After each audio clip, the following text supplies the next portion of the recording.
and BirdLife uses birds to conserve life. And we do this by studying and conserving birds. BirdLife is the bird authority for the planet. We manage and curate the red list. And we use them as the ambassadors to tell us what are the most important places on the planet to protect not only birds, but nature. It just so happens that birds are the most studied creature on the planet, more than plants, more than any other type of animal. There's more publications, scientific publications about birds than anything else.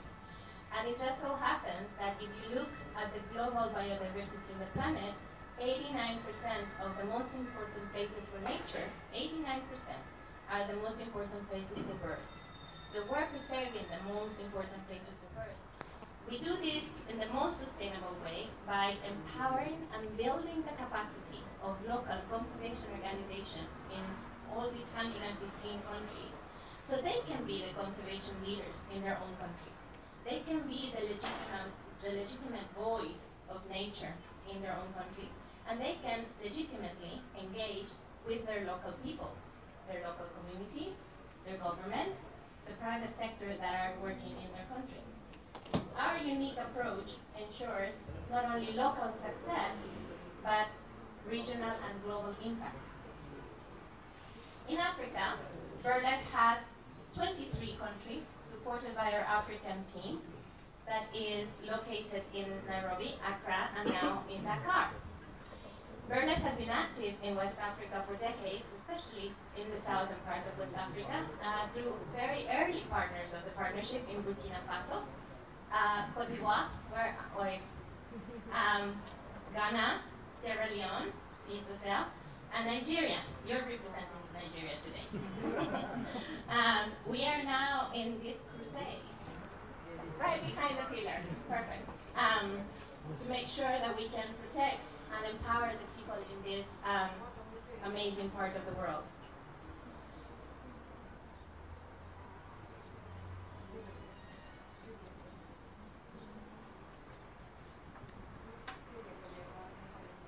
You've been separated.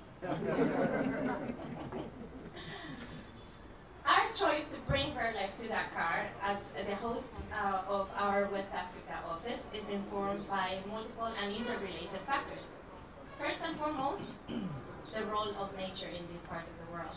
Senegal is a hub for migratory birds, as you heard before, which come every winter from Europe and even from other parts of Central and Eastern Europe, every winter in large numbers to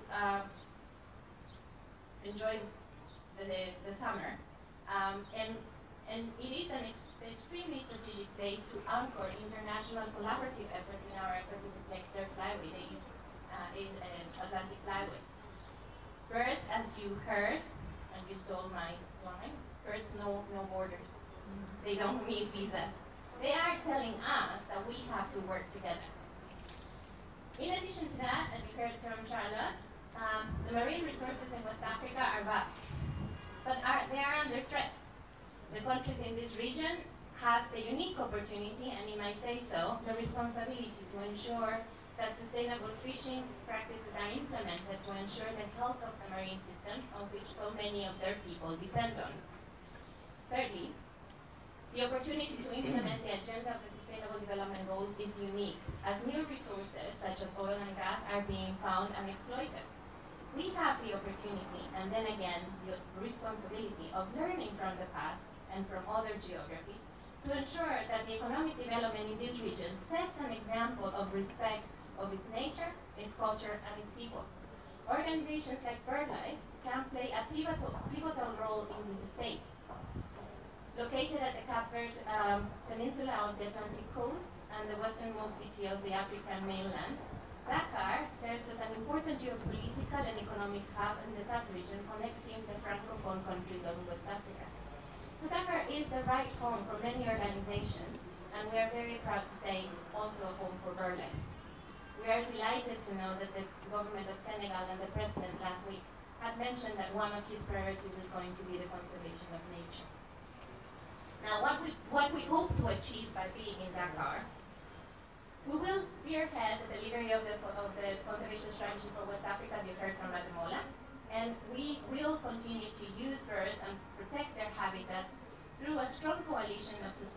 non-profit organizations to advance the conservation agenda for the benefit of not only birds, but for people.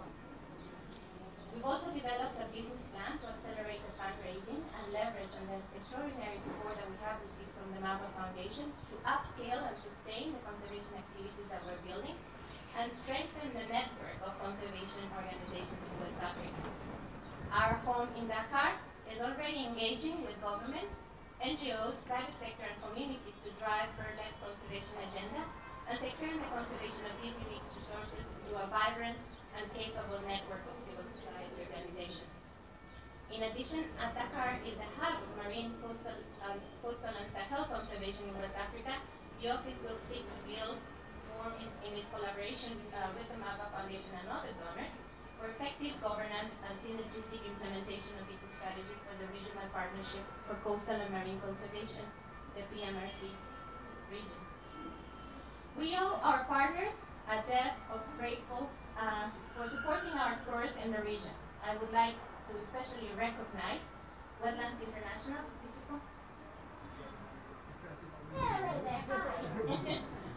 Wetlands hosted us as the BirdLife office from 2014 until November last year. And Jofra, there you are, was the project manager for BirdLife.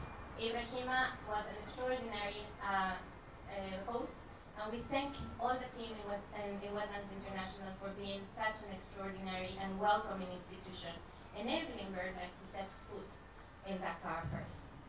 The government of Senegal, of course, who has allowed us to work legally in this country and obtain our office in Dakar. The MAPA Foundation, as I mentioned before, without your support, we would not have been able to make this happen. And our partners in the region, our family in the region, the Conservation Society of Sierra Leone, CSSL, the SOF Forêt in Côte d'Ivoire, Nature Mauritania, behind the pillar again,